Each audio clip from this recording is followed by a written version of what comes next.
Hi everyone, and welcome to my second ever YouTube video and my first ever video essay. Today I just want to talk about something that's been going on in my head for a really long time now, and that is the horrible way that most people have been treating each other on the internet lately. And most of this horrible treatment revolves around body shaming. In this video, I will cover two topics, the first being about the history of Saartjie Baartman and the racist origins of fat phobia, and the second topic will be a few recent examples I feel that really exemplify the horrific body shaming on the internet. So with that being said, let's jump right into it. But first, of course, some disclaimers.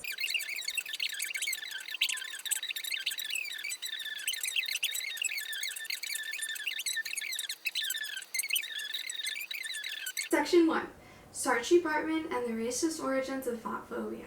To begin, it's important to understand what body shaming is. Body shaming, as defined by Oxford Languages, is the action or practice of mocking or stigmatizing someone by making critical comments about the shape, size, or appearance of their body. The most common forms of body shaming are fat phobia, fat shaming, skinny shaming, body hair shaming, and unfortunately many others, all of which can lead to a person having poor attachments to food, having eating disorders, developing mental health issues and illnesses, creating low self-esteem and respect. Additionally, people have been denied proper health care and rejected from jobs solely based on their appearance. Looking at fat shaming specifically, it is important to know it is derived from racism, specifically against Black people. As described in the article, Saartjie Baartman, Victorians and the Bustle's Hidden History by Effie Jackson, Saartjie Baartman was a native of the Khoikhoi tribe, and after the murder of her fiancé, she was forced into indentured servitude under the false claims of receiving payment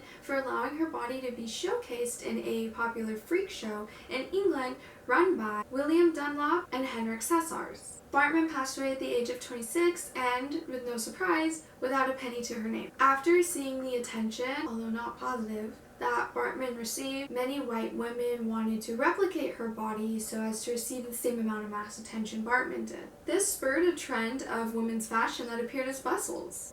A quote from the article that really sums up the awful situation Baartman experienced is, "The bustle originated from the perceived sensuality of Baartman through the male gaze, representing a reformation of ideas regarding curvaceousness when associated with white wealth." An analysis of this whole interaction is that people in power, who at this time were obviously white men, dehumanized Baartman by presenting her in a manner similar to that of a chained wild animal for people to scrutinize in order to create profit by weaponizing the insecurities of white women, which highlights the underlying racism of fat phobia, seen through the idea in the 1800s that having a big butt was only acceptable on white women. Furthermore, another very disturbing fact about Baartman is that her body was actually preserved and displayed in an ethnographic Parisian museum until 1974, 159 years after her death. Who said that was okay? That is not okay. So not only are Black people dehumanized for their natural beauty, but they're also put in danger because of their natural bodies. As written in the article Saartjie Baartman, Model for Racist Stereotypes, She Also Helped Me Love My Body by Shayla Lawson, the negative imagery surrounding bodies like mine marked me as a woman, promiscuous, undesirable, and unworthy of protection. And I'm sure many women today relate to the feeling of constantly being in danger for simply existing as a woman. Unfortunately, there are several factors that heighten this fear. They include having a physical disability, having a body type that does not match the standard body type, presenting as female, or maybe having naturally feministic facial structures when you perhaps don't identify as female, dressing in certain styles, especially if they're more alternative or less common, and of course, being of a certain race. This is a big opinion take of mine, what I'm about to say. I feel like people can agree with it to some level. So take this whole video with a grain of salt. Like I already said, this is just my opinion on these things, and obviously some of it is history, some of it is facts, some of it is happening. Just my analysis of it. Here we go. Our society was created by white males in need of a power trip who decided the best way to fulfill the gaping void within themselves from their lack of human decency and respect was to find every possible way to exploit, capitalize, and prey upon the insecurities of others as a way to raise their self-esteem by creating a false sense of worth. And when there were no more insecurities to fix, they created them. As seen through our society today, a society built upon such foundations can only prosper through the endangerment of others. And this is clearly seen through our society today, through the outrageous abundance of racially motivated hate crime, racial profiling, and the lack of resources, education, and support to minority races.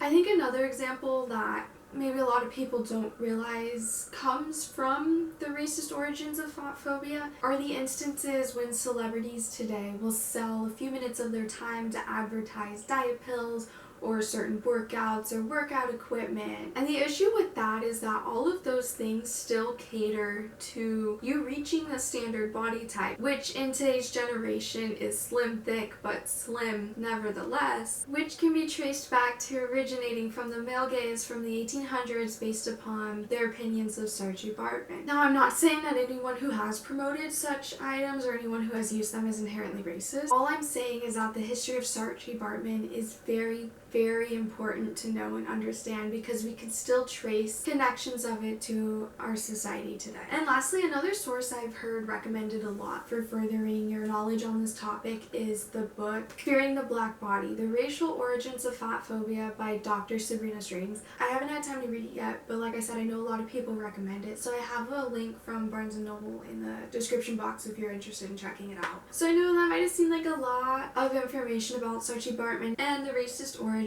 of fat phobia, considering the main topic of this video is not race-specific body shaming. Like I said, it's just really very important for us to understand this topic since we can still see it happening today.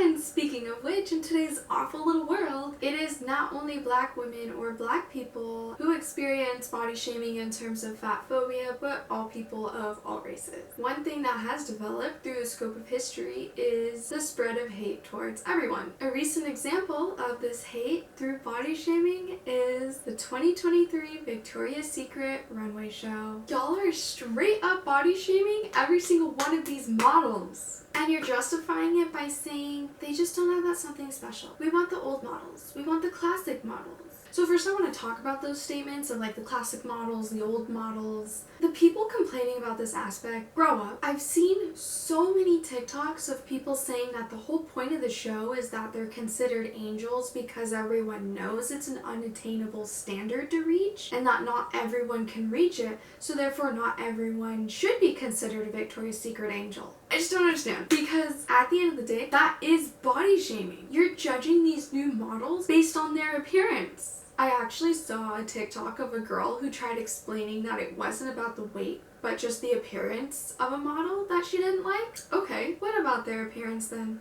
Because no other aspect of anyone's appearance should matter that much either. Not their weight, not their shape, not their face, nothing. So what about their appearance? And honestly, to the people saying that not everyone can be a Victoria's Secret angel, okay, if you want to be that self-deprecating, then go ahead. But leave all the rest of us out of it because we're not the ones hating on other people for no reason. So looking at that example, it really makes it look like your advocacy for inclusion through diversity is performative activism, and when something happens as a direct positive result of your advocacy, you're still not satisfied. And anyone who has an opinion on any aspect of the models regarding their appearance, not including the clothing, obviously, you're really just projecting your own insecurities onto the models, and they don't deserve that. It's very dangerous and it's really cruel, and if you happen to do so, you should honestly be ashamed of yourself. So the fun part, this is where this topic gets a little dicey. Of course, I understand some of the hate towards the show. Most of us had really high expectations for the clothing and the lingerie and the story of the show, and that's fine. And a lot of us were disappointed on those aspects, those specific aspects.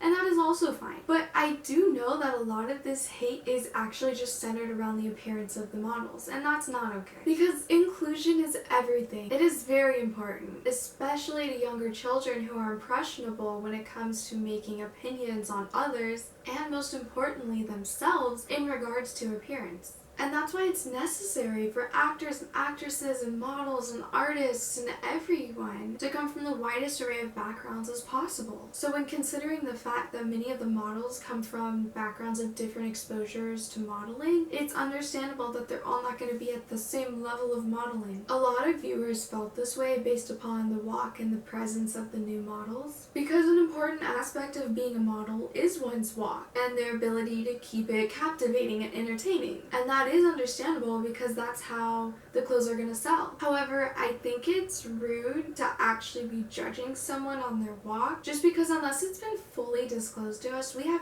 no idea what possible physical disabilities someone might be dealing with that could possibly be hindering their ability to walk to your expectation. And overall, that's all this is about, is you feel like your expectations weren't met. Which brings up another problem I have that I'm not going to get into in this video, but that's the foundation that modeling is built upon. It literally arises from the same idea I mentioned earlier, that a large part of it is meant to target your insecurity. Not only does this exploit the model, like physically and mentally and psychologically, but it also exploits you. Companies want you to compare yourself to models and either judge them or judge yourself, and that's how they create profit. Lastly, on the topic of the 2023 Victoria's Secret runway show, I just want to talk about a specific comment I saw on someone's TikTok. Summed up, it said, "The show made a mockery of inclusion." That is a blatant statement of body shaming. Let me break it down. So those models that you think are too different, too absurd, too unique, too unmodel-like are humans, and you are making a judgment about their body. This comment is literally saying that these new models are so far from the normal model that they are ridiculous. But those models are humans, and that is their body. Can people not see how damaging that is? So overall, my thoughts on the show's execution are mixed. However, my opinion on y'all's behavior is not. It's disgusting. I really just wanted to touch on the idea that the vast majority of judgment towards the 2023 Victoria's Secret runway show is based on body shaming. Y'all are just hiding it based on someone's personal dislike to a model's walk or the lingerie they were wearing. So with that, I'm gonna wrap up section 1 and move on to section 2.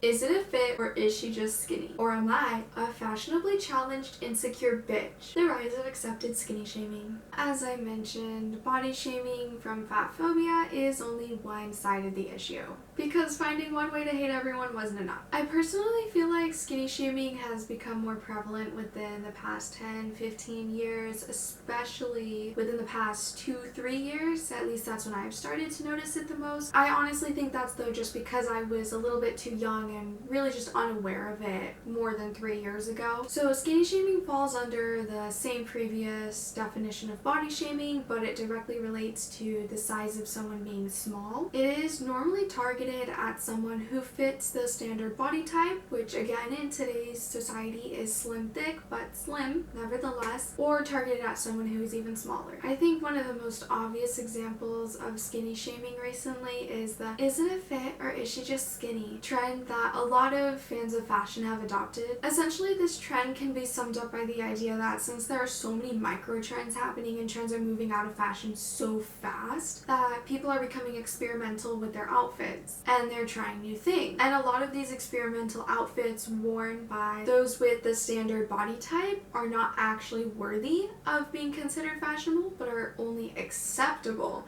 because they're skinny and therefore won't face the same kind of backlash someone of a larger body might face for wearing the same outfit.